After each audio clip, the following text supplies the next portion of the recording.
You are looking at Julian's pronunciation guide, where we look at how to pronounce better some of the most mispronounced words in the world, like this other curious word. But how do you say what you're looking for today?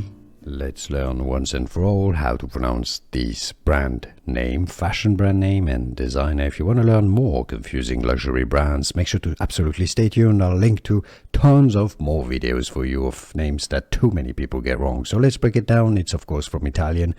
Cesare, that's your Italian pronunciation here. Yes, the C before an I is CH in Italian. Cesare Paciotti.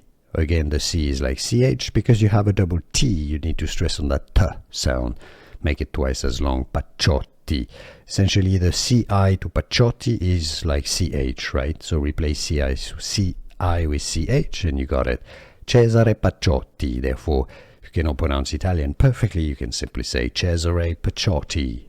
Not Paciotti, Paciotti, please. Now you know. More videos here.